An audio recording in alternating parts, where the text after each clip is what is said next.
Welcome to your mechanic. Today we have our 2018 Mercedes GLC here. Got the 2.0 liter motor in it, as well as it's the 274 engine. We have a check engine lights on, and so we are going to check it and see what it is on for, and then go over that process to potentially replace what is the issue. So we're going to select our Mercedes, smart VIN to communicate with the vehicle, key in the run position, but the engine not running.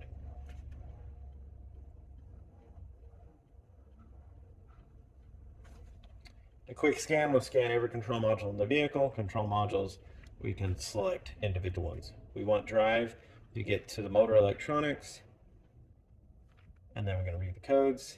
And we have stored and current, which is a P034300, and that is the position sensor of the intake camshaft cylinder bank 1. Has a short circuit. So this vehicle only has one bank, so we're on the intake side. So you've got an intake cam and you've got an exhaust cam. And so we will find that sensor and go through that process if you need to replace it. Now, when you're going to have some cam sensors go off, a lot of times, depending if it's just the sensor, the potential you have just the one code.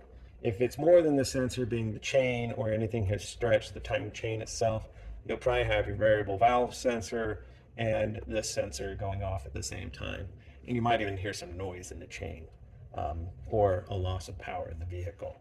But you can have these sensors go bad, or these sensors are also starting to tell you that you might have some internal components wearing out, i.e. mainly the timing chain is getting worn out. So to gain access to this sensor, we need to remove this little cover here. And this cover is just held on by some rubber grommets, and so you can just be able to pop it up like that and remove it out of the side. Now, we're looking at the engine from the front side, and we have the 4 cylinders here where the spark plugs go in, and then we have our 2 cams. So we have our exhaust cam and our intake cam. And the way that we figure that out, if you don't know, we have our exhaust pipe on this side being catalytic converter, the exhaust manifold, and then we can see that all the intake components are on this side. So all the fresh air comes in on this side and spent air goes out on the other side. So we had sensor on the intake side, cam sensor, so this is the one that we're looking at.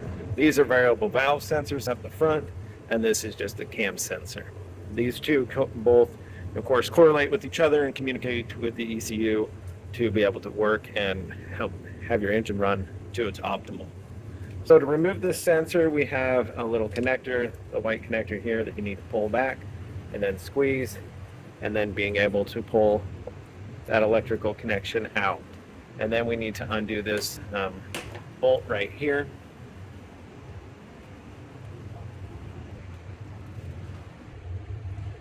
All right, so again, we've got our cam, intake cam, exhaust cam. To remove this sensor, we've got a shot where you're looking at the back here. We need to remove this T30 bolt or screw.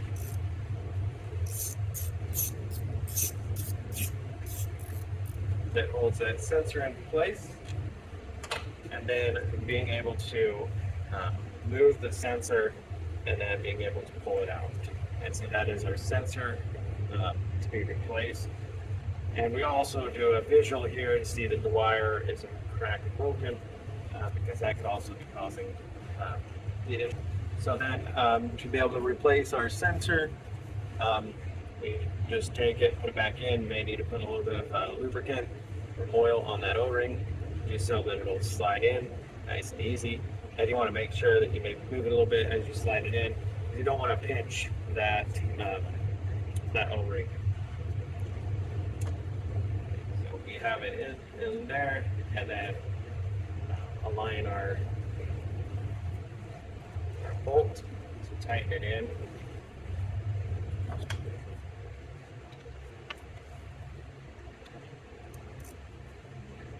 Go. And then, of course, make sure your electrical connection is made, and then the secondary lock. So that was the intake cam sensor. The exhaust cam sensor is the same. It's a little tighter here to be able to get it out. So you'll try to move this back in line piece to do that.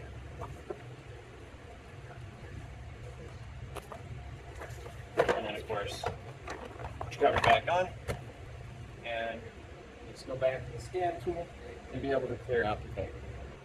So here with our scan tool, with the key on in the run position but the vehicle not started, we can go ahead and clear out the code, hit the erase button, and now it does a scan again, quick scan, and to make sure that that code has been fixed.